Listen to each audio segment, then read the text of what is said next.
Então, nós temos agora uma grata satisfação de ter conosco, falando sobre a conscientização na prática da caridade. Não foi por acaso, Juquinha, que nós escolhemos esse tema depois do almoço, não. Sabe? Porque a sua palestra, tenho certeza que vai nos prender, deixar o sono de lado e pegar o assunto tão importante que você vai dizer. Conscientização na prática da caridade. Com o nosso José Leopoldo, é o famoso Juquinha, que nós conhecemos, presidente da Irradiação Espírita Cristã, e amigo nosso aqui da casa, e que nós vamos passar a palavra para ele. Boa tarde a todos. Muita luz, muita paz. Luzes para os nossos espíritos e paz para as nossas consciências. Vou fazer uma proposição inicial aqui. Nós estamos pensando em dividir o momento em duas situações. Primeiro, a parte teórica, depois uma parte prática. A prática já começa a partir desse instante. Como nós vamos falar de caridade, é a caridade de cada um de não dormir durante o período. A gente tem algumas técnicas, se alguém cochilar, vai pagar mico. Nem ameaça, não, é advertência. Uma vez nós fizemos um trabalho com jovens no Congresso Estadual e nos deram esse horário depois do almoço. Mas então nós fizemos o seguinte, trabalhar com 200 jovens depois do almoço, né? E jovem tem um sono farto. Falei, o que eu posso fazer com esse pessoal? Aí nós pegamos um casal de jovens da mocidade que trabalhava com teatro e traçamos alguns planos. Fui uma pessoa amiga, ele gravou para mim no teclado o ritmo de batuque de tambor. E tem aquela música, o Banzo do Negro, né? Muita gente conhece. Aí eu estava na sala logo no começo e falei com a dupla lá. Quando eu falar Banzo do Negro é a palavra-chave, vocês entram em ação. Ao que eu falei Banzo do Negro, a menina entrou gritando sala dentro. E ele com o chicote atrás, batendo, e ela caiu no meio da sala ali, gritando, de repente ela calou. E aos poucos ela foi levantando. O negro quer liberdade, o negro quer liberdade. Aí eu fui lá, liguei o som, aquele tom de batuque, né? E a música deu Banzo do Negro, bem alto. Ah, mas não teve esse santo que cochilou naquele dia. Mas isso tudo não vai acontecer aqui hoje nada. Esse tema caridade é muito comum nas casas espíritas, a gente está toda hora falando em caridade. Mas requer uma série de observações, porque realmente a caridade ela tem vários aspectos. A primeira carta de Pedro, item 4:10, ele diz assim, cada um administre aos outros o dom como o recebeu, como bons dispensadores da multiforme graça divina. Nós não podemos jamais tentar fazer interpretações literais do texto bíblico. Toda a linguagem bíblica ela é simbólica, da qual nós temos de tirar o simbolizado. O que Jesus quis dizer com aquilo? O que Pedro quis dizer com isso na sua carta? Então, todos nós temos dons e não podemos desperdiçá-los. A parábola do tesouro enterrado nos chama bastante atenção daquele senhor que encomendou a 2 servos que aplicassem, tomassem conta de recursos que ele ia fazer uma viagem e no final o que tinha recebido 5 devolveu 10, o que tinha recebido 2 devolveu 4 e aquele que tinha recebido apenas 1, ele com medo de perder aquele 1, ele enterrou e devolveu aquela mesma importância. E foi severamente conduzido pelo seu servo, que havia não praticado uma boa ação. Então, todos nós temos dons, sim. E Deus não dispensa nenhum de nós de colocar em prática esses dons. Nós somos co-criadores, somos embaixadores de Deus na Terra. Temos por missão realmente dar continuidade à obra da criação. Então, nessa advertência de Paulo, nós vamos nos reportar alguns axiomas a que já tivemos ligados a ela. Por exemplo, fora da igreja não há salvação. Quando havia total hegemonia da Igreja Católica, pensava-se e dizia que se fora daquela religião não haveria salvação. Fora daquela religião, isto é, implicaria numa presença física, no cumprimento de rituais daquela convicção religiosa. Vieram posteriormente os evangélicos e estabeleceram que fora da Bíblia não há salvação. A Bíblia, se ela não for feita a sua interpretação dessa forma como nós colocamos, buscando o seu simbolizado, nós muitas vezes nos perdemos ali. Inclusive nós temos práticas do Velho Testamento que foram praticamente remodelados por Jesus e que muitos ainda tendem a manter até hoje. Vocês já devem ter visto alguma pessoa batendo no peito assim: eu sou temente a Deus. Eu temo a Deus. Isso foi quando Moisés libertou os escravos do Egito, uma população violenta, ignorante, não aculturada, ia com ele atravessar um deserto. Se ele falasse num Deus misericórdia, bondade, ele não teria mão sobre aquele povo. Então ele estabelece, por conta própria, aquela visão do Deus castigador, vingativo, irado. E Jesus vem dar uma conotação completamente diferente de Deus. Então, as duas proposições estão em coisas físicas. E a doutrina espírita propõe um terceiro axioma: fora da caridade não há salvação. E aí nós vamos ver por que a doutrina espírita traz consigo esse estandarte. Cada criatura recebeu determinado talento da providência divina para servir no mundo e para receber do mundo o salário da elevação. Está aí nada mais claro do que através do desenvolvimento desses nossos dons, nós estamos promovendo a nossa própria evolução espiritual. Velho ou moço, com saúde do corpo ou sem ela, recorda que é necessário movimentar o dom que recebeste do Senhor, para avançares na direção da grande luz. Onde estivermos, atendamos com diligência à missão que a vida nos oferece. Onde, em qualquer circunstância. Nós não podemos jamais falar: eu não dou conta, eu não faço, eu não consigo. E nós vamos ver por quê daqui a pouco. Ontem, hoje e amanhã são 3 fases do caminho único. Todo dia é ocasião de semear e colher. Então nós temos conosco, na previsão desses passado, presente e futuro. O passado é uma história, o futuro é um mistério, mas o presente é uma dádiva divina, por isso que chama de presente, é uma dádiva divina. Nós estamos agora construindo o nosso futuro. Quando experienciávamos nos reinos inferiores da natureza, mineral, vegetal, animal, nós éramos praticamente teleguiados pela espiritualidade. Quando atingimos a humanidade, a condição de humanos, a fase hominal, conseguimos a nossa individualidade, o nosso ego.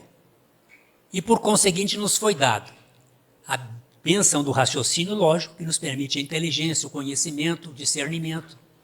E de quebra veio o livre-arbítrio, que é a nossa liberdade. Então, a partir de agora, desse momento, somos os construtores do nosso destino. Cabe a cada um de nós traçar a sua história.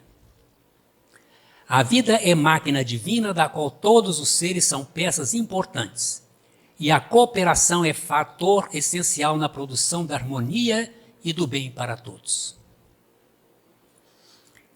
Muito bem. Então nós vamos aos poucos vendo que o que nós fazemos individualmente ressoa no conjunto. Por isso nós vamos ver que vamos ter uma responsabilidade universal. A origem da palavra caridade, ela é de origem grega, ágape, cujo significado é amor sem lacunas, incondicional. Quando Jesus disse, amai-vos como eu vos amei, Jesus nos amava ou nos ama a todos nesse grau, nesse nível de universalidade. O amor universico ou universal. Então, ele não nos amava, não nos ama pelo nosso fazer, mas pelo nosso ser, pela essência divina que vibra em cada um de nós. Os vários níveis de amor que nós experienciamos nas várias migrações da alma vão nos dar condições de um dia chegarmos a esse nível de amor. Quando aquela feita que Jesus falava para os seus discípulos e uma multidão de pessoas, que chegaram e disseram a ele, Jesus, sua mãe e seus irmãos estão aqui. E Jesus diz, quem é minha mãe, quem são meus irmãos? Tem como fazer uma interpretação literal desse texto? Não tem. Jesus não estava desdenhando da mãe e dos irmãos. Ele estava elevando a todos a condição de mãe e de irmãos. Ele nos dava a lição do amor universal, que é esse incondicional, que não tem barreiras. Então, o que é a caridade? Se nós fôssemos definir a caridade. Deus não nos fez do nada, como querem alguns, no niilismo, por exemplo. Deus nos fez da sua luminosa essência divina, que é amor. Então, todos nós, em essência, somos amor. Não é por outra coisa que Paulo, em sua primeira carta aos Coríntios 13, ele diz, o amor jamais acaba. Porque se o amor um dia acabar, nós deixaremos de existir como se nunca tivéssemos existido, porque é a nossa própria essência. Então, a caridade nada mais é do que a materialização do amor. É quando você permite que a sua essência divina se manifeste. Numa caridade material, numa caridade moral. Então, caridade é nada mais, nada menos do que a materialização do amor, da essência divina que existe em nós e que nós permitimos que naquele instante ela se manifeste. Qual seria o nosso maior exemplo de caridade? Pegarmos todos os fatos que nós conhecemos de tudo.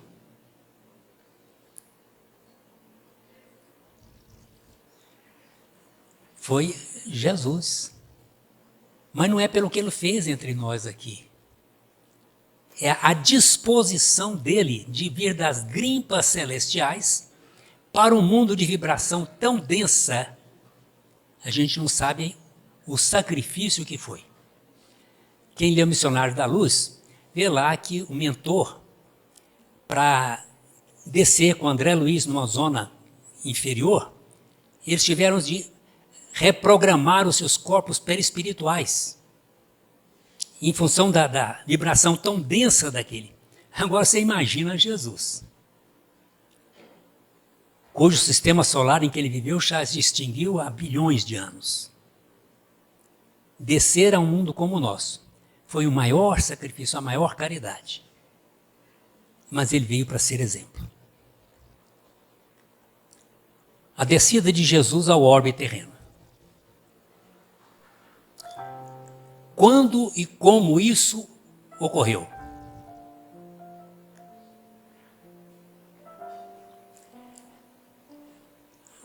Paulo Dalto gostava dessa poesia, o livro divino.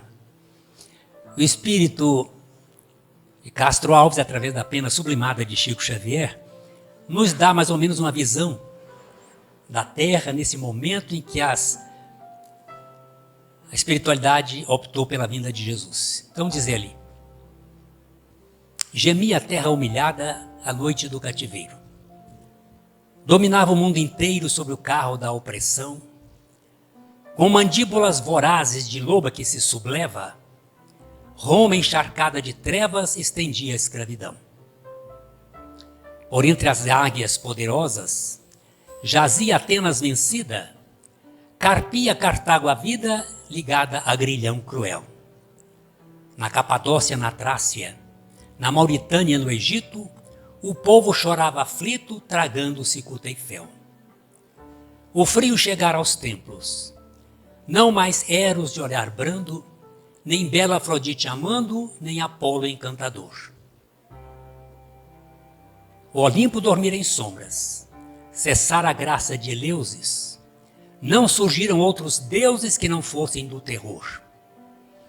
Mas quando o mal atingira o apogeu da indiferença, disse Deus na altura imensa: faça-se agora mais luz. E um livro desceu brilhando para a história envelhecida.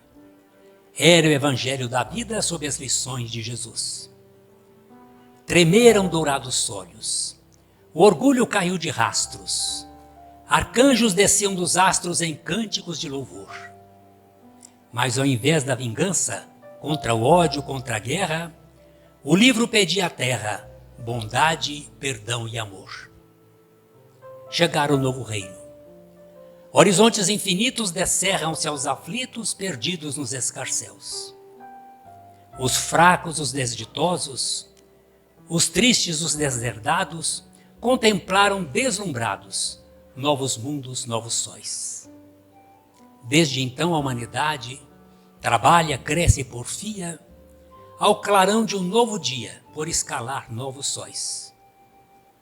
E a mensagem continua em sublimes esplendores, formando renovadores, artistas, santos e heróis. Espíritas, companheiros da grande luz renovada, tracemos a nossa estrada na glória do amor cristão e, servindo alegremente, na dor, na luta, na prova, busquemos na boa nova o livro da redenção. Então esse era um momento agro em que vivia a Terra, quando as esferas superiores optam pela vinda de Jesus. Agora, nós fizemos por ordem inversa. A caridade nós podemos praticá-la por atos. É o mais fácil, né? Você faz muitas vezes sem pensar. O ato simplesmente ele pode ser interesseiro. Eu quero aparecer, eu quero angariar votos, está na época, né? Mas eu posso também fazer desprovido de qualquer sentimento, de vaidade, de orgulho e assim por diante. Ela pode ser através de palavras. Como nós podemos fazer o bom uso da palavra, no sentido do soerguimento daquele que está caído, de esclarecimento àquele que se encontra com dificuldade maior. É o grande trabalho do atendimento fraterno nas casas espíritas, onde muitas vezes a pessoa encontra o socorro necessário para esvair as suas dificuldades, os seus tormentos. Mas por pensamento. Eu posso fazer caridade por pensamento? Muito. Nós não imaginamos o poder do pensamento. O pensamento é força criadora. Se nós fizermos bom uso do nosso pensamento, nós realizaremos coisas extraordinárias. Então, pensar no bem, falar no bem, fazer o bem, tudo isso é caridade. Agora, o que manda nisso tudo é o sentimento, é a intenção. Se eu me dispuser à prática desse pensamento, palavra ou ato, desprovido de qualquer sentimento menos digno, eu estou realmente cumprindo o meu dever. Então nós podemos alargar os nossos horizontes no sentido de nos fazermos melhores. Quando eu disse que nós trazemos em nós a centelha divina, que é amor, é a força criadora e propulsora do próprio universo. Então nós não somos pouca coisa. Você imaginou você ter íncita em si essa força capaz de criar e movimentar todo o universo? Aí a pessoa diz, não, cheguei no meu limite, não aguento mais. Aguenta. Porque você não sabe a força interna que você tem. Às vezes nós nos turbamos por pouca coisa, fazemos tempestade em copo d'água. Quando o equilíbrio, a serenidade e a paz interior nos ajudam a encontrar caminhos. Tenhamos a consciência de que jamais nos seria dada uma prova além da nossa capacidade de superação. Senão seria uma injustiça divina. Como é que me dá uma prova que eu não dou conta de suportar? Então, cada um, Divaldo disse com relação à família, que nós estamos no lugar, temos a família que precisamos. Estamos no lugar certo, na hora certa, com as pessoas certas. Muitas vezes, apesar dos espinhos, que em casa muitas vezes acontece, né? Mas também é uma benesse divina, é uma caridade do Pai para conosco, quando na nossa programação reencarnatória, geralmente vêm espíritos harmonizados, que já tiveram experiência em várias encarnações. Quem leu o primeiro livro da Zíbia Gasparetto, Laços Eternos, tem a noção desse fato. Mas também podem vir participar do nosso núcleo familiar espíritos com os quais nós temos arestas a parar, débitos a carpir. E às vezes vem aquele filho difícil, a mãe, o pai, o casal, tem uma série de dificuldades dentro do lar, mas que está dentro de uma programação, de uma reengenharia divina, sempre visando que através dos laços do amor se rompam os laços de ódio do passado.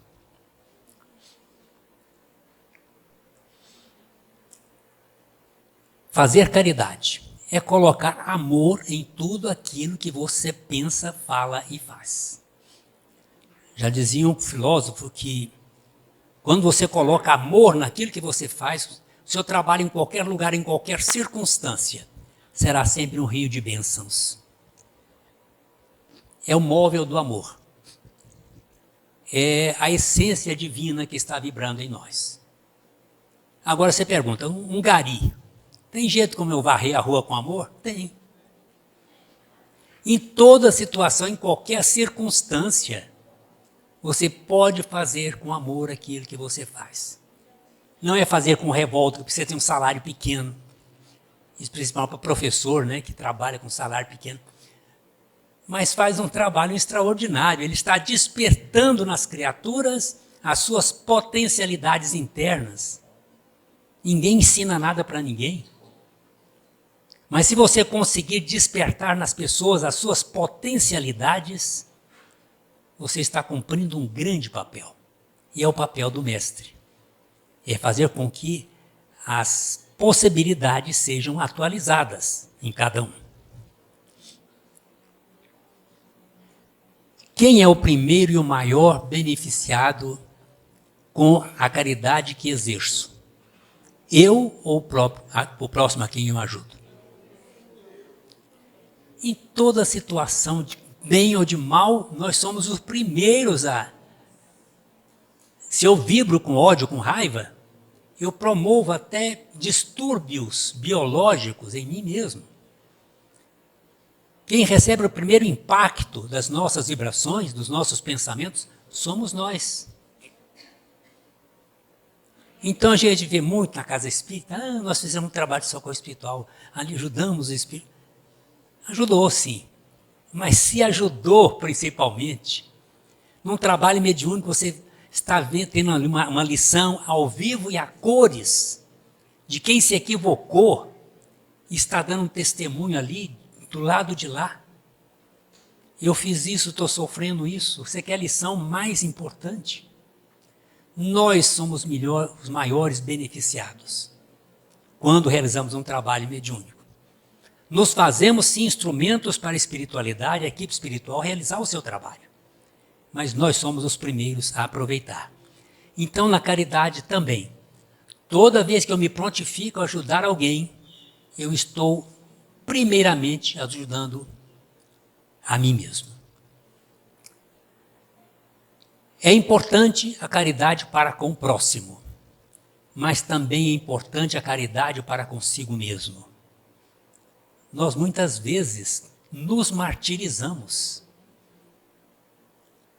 Não nos aceitamos como somos, às vezes com as limitações que trazemos, mas não existe o acaso na espiritualidade. Tudo tem uma razão superior de ser. Se eu vim com determinadas limitações, quizá eu tenha feito mau uso dela em oportunidades outras, e pedi, implorei para que eu viesse nessa experiência, limitado ali para não incorrer no mesmo erro. Um dos livros de André Luiz, um espírito preparava para se reencarnar, e na programação reencarnatória ele teria um belo corpo físico, feminino.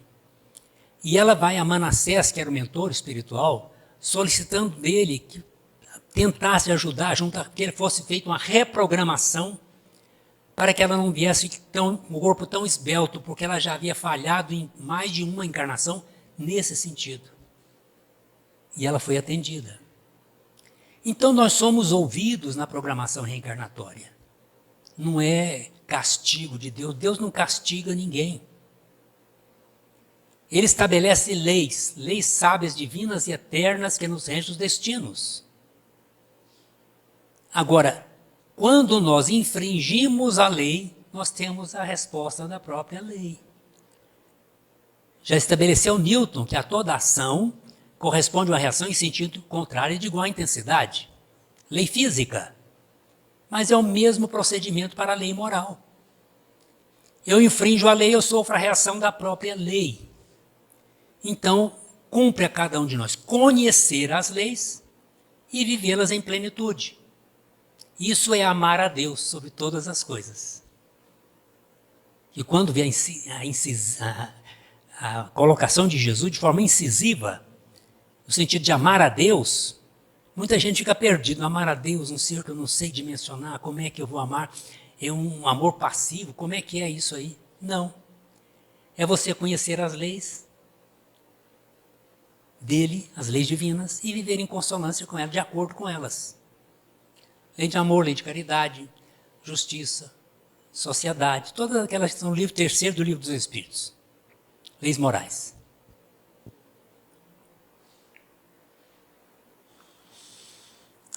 A caridade como a entendia Jesus. Está lá na questão 886 do Livro dos Espíritos. Elzita saiu daqui agora há pouco. Nós fizemos seminário uma vez e ela pegou, eu me lembro, muitos anos atrás, eu trabalho com jovens. E ela colocou assim, BIP, urgência, BIP. Não esquece não, gente, BIP, BIP, BIP, BIP, BIP. Benevolência para com todos. Indulgência para com as faltas alheias. Perdão das ofensas. É a resposta dos Espíritos segundo como em Jesus entendia a caridade. Benevolência para com todos. Indulgência para com as faltas alheias. Perdão das ofensas. E muitas vezes a gente perdoa e fica se gabando. Eu perdoei. Quem perdoa é um sinal ainda de inferioridade. Porque só perdoa quem se sente ofendido. E você se ofender é condição de inferioridade.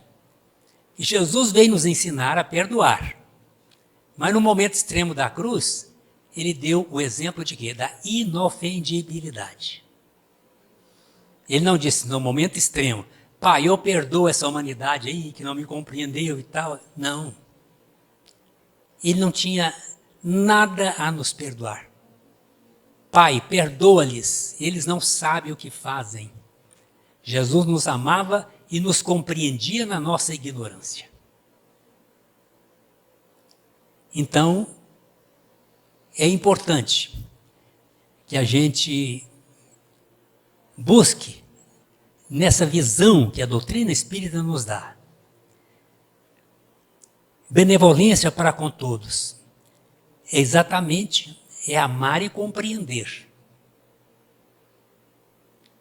Porque eu posso amar e não compreender. O amor, amar é o alicerce. A compreensão vem junto.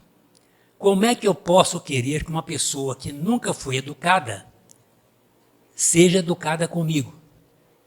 E ela fala comigo com deseducação e eu acho ruim. Não, eu tenho de compreender que ela nunca teve oportunidade numa educação. Agora, tem pessoas que são agressivas, violentas, e Emmanuel, o Consolador, nos chama atenção para isso. Nós não devemos e não podemos ficar passivos diante de uma agressão, de uma má educação, de uma violência, mas não entrando no mesmo clima, naquele jargão lá, que não leva desaforo para casa, não é isso. É você procurar fazer com que aquela pessoa desperte para a bobagem que ela está fazendo. A pessoa chega a mim e diz, você é um ladrão. Eu falo, tudo bem, você está me chamando de ladrão e eu roubei alguma coisa? Não. Você por acaso conhece alguém que dela tenha roubado alguma coisa? Não. Por que você está me chamando de ladrão? A pessoa, no mínimo, vai cair em si. Na próxima esquina, ela não vai chamar outro de ladrão, porque ela vai encontrar uma pessoa educada que vai colocá-la no lugar dela, para pensar. É uma forma de caridade. Você não se fazer passivo diante de situações agressivas. A maior caridade para com o próximo, mais próximo de nós. Jesus recomenda. Ele sintetiza todas as leis, todos os profetas em um mandamento. Amar a Deus sobre todas as coisas que nós discorremos agora há pouco. E o segundo que é semelhante ao primeiro, amar ao próximo como a si mesmo. Primeiro eu tenho que aprender a me amar. O que é eu me amar? Não é me fazer narcisista, ficar na frente do espelho, me achar lindo, maravilhoso, não é isso. É eu ter consciência do ser divino que eu sou. De forma estuante, Jesus nos ensinou, de forma pedagógica, essa condição. Infelizmente, grande parte das pessoas fazem interpretação literal desta parábola do filho pródigo. O Senhor tinha 2 filhos. Um dia o filho mais novo pede ao pai que queria ter experiência própria. E pede-lhe a herança. Está errado aí, tecnicamente, herança só se pede de quem já faleceu. Ele pede algum recurso para o pai. Ele tiver uma infância obediente, mas ele teve um insight, diz que ele só poderia crescer se ele saísse para ter a sua própria experiência. O pai, em momento algum, não fala para ele não ir. Ele vai e passa por todos os dissabores, e chega numa terra distante, que estava em crise, não consegue emprego, permitiram que ele ficasse numa zona rural cuidando de porcos, que era uma função humilhante naquela época. Não tinha direito nem à alimentação. Ele comia umas bolotas que só a miséria da Palestina comia depois de fermentá-la muito, porque ela é muito indigesta. Então ele vai no fundo do poço, e um dia ele cai em si, senta numa pedra, faz uma reflexão profunda e chega à seguinte conclusão. Eu não sou pastor de porcos, eu sou filho daquele Senhor. É o reconhecimento da filiação divina. Simbolicamente, ele retorna à casa do pai. Quando o pai fica sabendo que ele está retornando, corre ao seu encontro, o abraça e manda fazer um grande banquete para ele. A volta à casa do pai é a volta para dentro de nós mesmos. É a tomada de consciência do eu crístico que vibra em nós. E daí você se faz autoconhecimento.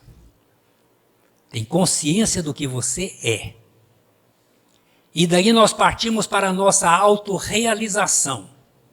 Não salvação que vem de fora. Não existe. É pelo fato de eu estar nessa ou naquela convicção religiosa, cumprindo esse ou aqueles ritos, que eu vou me salvar, não. É através da tomada de consciência e a busca da minha autorrealização. Deus já nos deu o máximo de si, a sua própria essência. Agora, cada um de nós é que tem que fazer com que essa essência desabroche. Então, o próximo, mais próximo de nós, são os nossos familiares. Aqueles com os quais nós temos um compromisso reencarnatório. Emmanuel coloca a família como sendo a instituição mais importante na face da Terra. E tem como finalidade a educação e a regeneração do ser. São espíritos que se promovem vindas periódicas, formam um grupo familiar, alcançam uma determinada elevação e muitas vezes vem aquele que é o adversário do passado.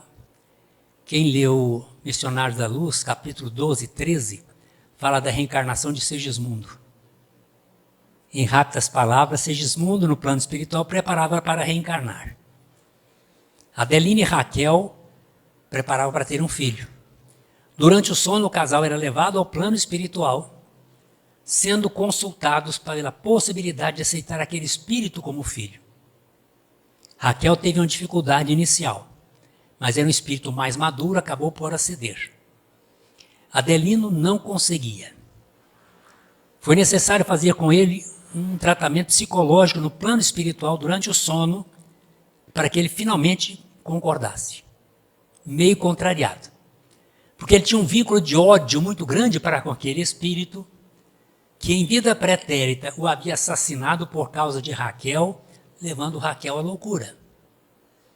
Agora, como eu disse, a reengenharia divina, proporcionando que o algoz do passado nascesse na condição de filho das vítimas, para que através dos laços do amor se rompesse esse laço de ódio. Então, os familiares são os nossos próximos, mais próximos. Na questão 404 de O Consolador, perguntaram para Emmanuel: eu posso deixar de atender as minhas obrigações familiares e o trabalho que me dá o sustento para me dedicar à doutrina? Tem muitas pessoas que, enveredam pela doutrina, se encanta, esquece de lar, esquece de trabalho, né? E Emmanuel sempre é muito positivo. Diz ele: da cota de tempo que sobrar entre a atenção à família e o trabalho que lhe dá o sustento, dedique-se à doutrina. Ele, em momento algum, perde de vista essa importância da família como o nosso próximo, mais próximo.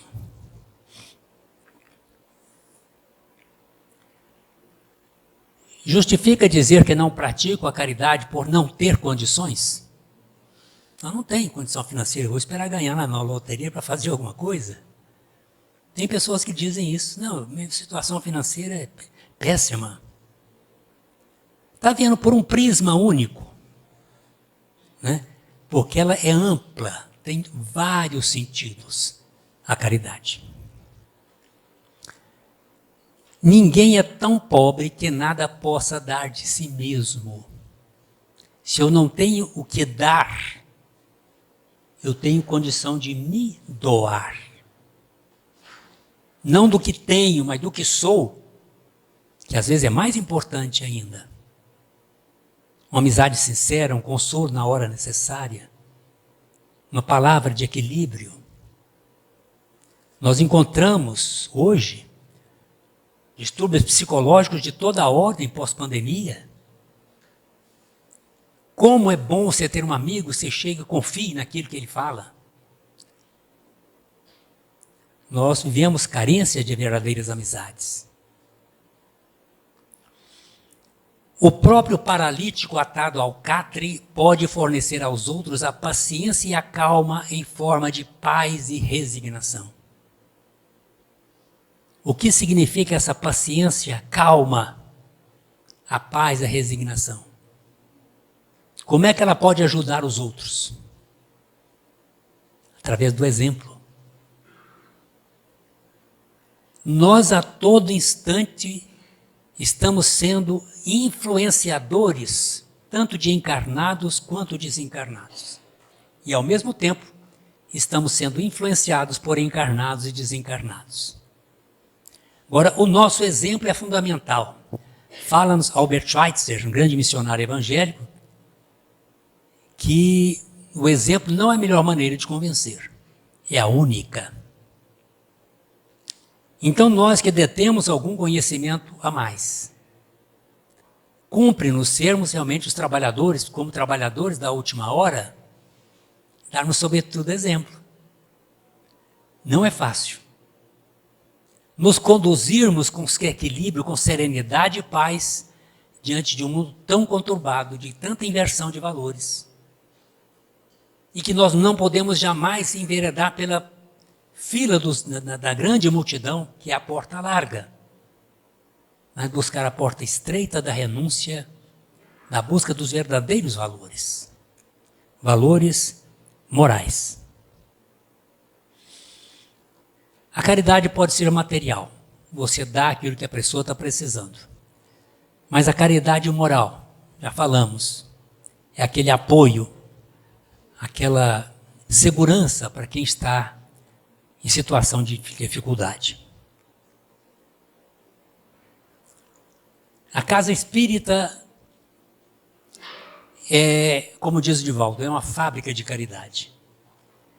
Desde o atendimento fraterno, os orientadores, os atendimentos que a casa proporciona, os passes, a água fluidificada, o socorro espiritual. Então a casa espírita é um lar, é uma escola, é um hospital. Agora não adianta eu integrar essa casa e fazer a coisa mecanicamente, simplesmente cumprir a minha obrigação. Não, tem de cumprir com amor.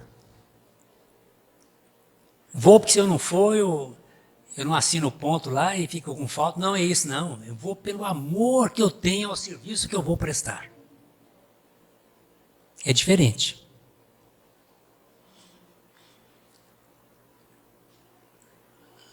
Esse seminário, por exemplo, é uma efetiva prova de caridade, pois nos proporciona meditar a respeito de ação tão importante para a nossa elevação espiritual. É uma bênção poder estarmos todos aqui reunidos, avaliando, nos avaliando a nós mesmos. O melhor juiz, o melhor psicólogo, o melhor médico de nós somos nós mesmos. Ninguém, nada pode nos avaliar, a não ser próprio Deus, o que nós somos. Somente nós nos conhecemos. Eu sei o que eu penso, então eu sou o que eu penso. Mas eu pensando assim, eu posso me tornar melhor, qualificar o meu pensamento.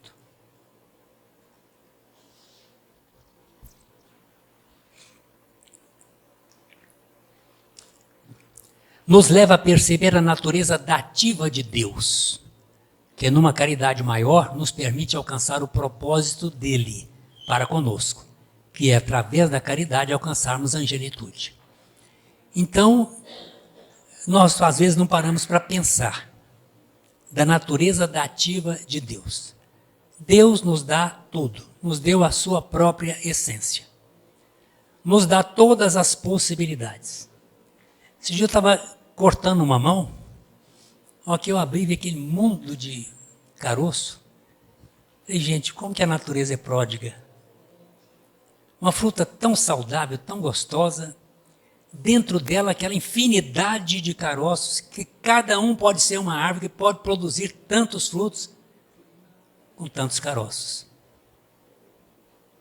A gente tem de pensar nas pequenas coisas para chegarmos à conclusão das maiores.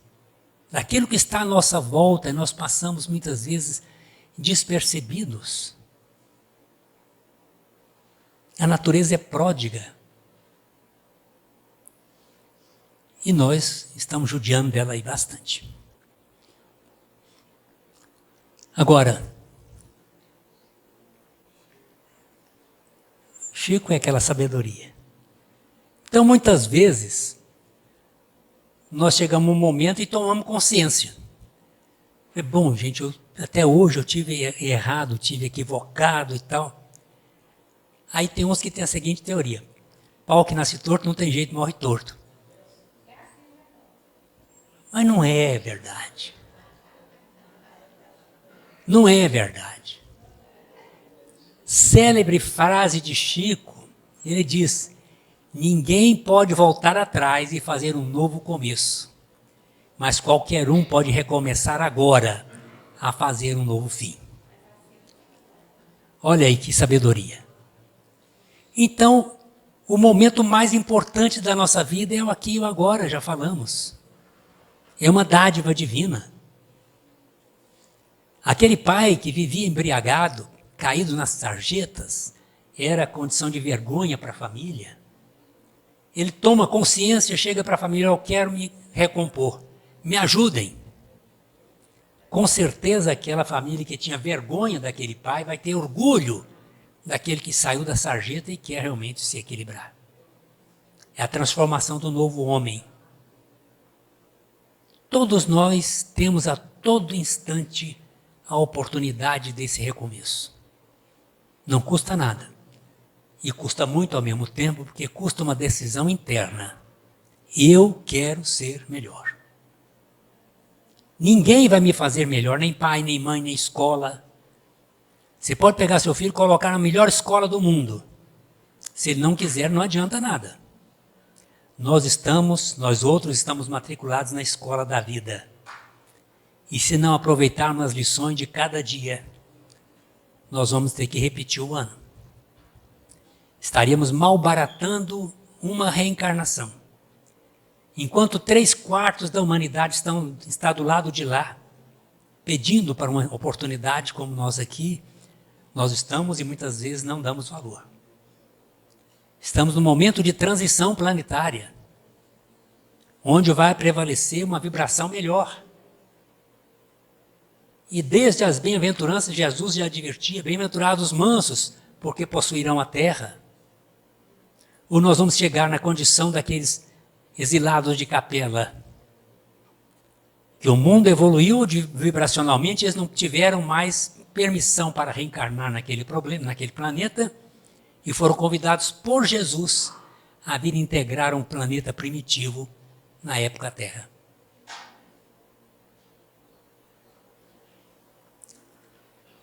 Então, a opção é nossa. Agora, tem uma frase no Evangelho que me preocupa muito. Muito será pedido aqui, muito foi dado. Com o nível de informações que nós temos, olha aqui, ó, a responsabilidade que nós temos. E nada se faz a não ser a começar por nós mesmos. Mas se nós tivermos essa consciência que o filho pródigo da parábola teve, nós seremos novas pessoas. Porque estaremos detectando as nossas potencialidades internas, capazes de nos levar à angelitude, que é o propósito de Deus para com cada um de nós. Deus nos criou com esse propósito, só que Ele não vai nos carregar no colo. Como dizia um professor de filosofia, ninguém vai chegar no céu grudado no paletó de um pastor, na torre de uma igreja. Não. Vai chegar pelos seus próprios valores, pelas suas ações. Enfim, é a caridade o exercício pleno do amor.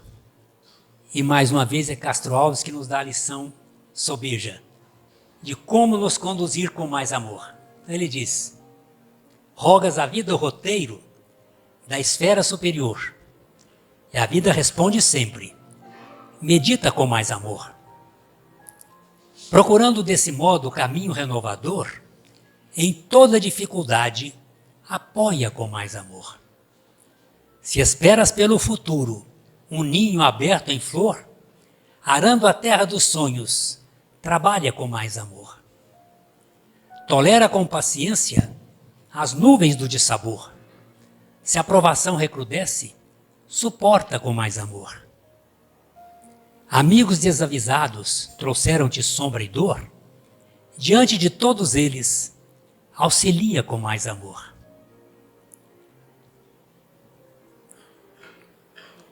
Caluniaram-te a vida? Perdoa seja quem for. Quem vive para a verdade, entende com mais amor. Ante o jogo de ilusões que o mal te venha propor, no cultivo da humildade, resiste com mais amor. Se esperas alcançar a comunhão com o Senhor, arrima-te na caridade e serve com mais amor. Muito obrigado, muita paz.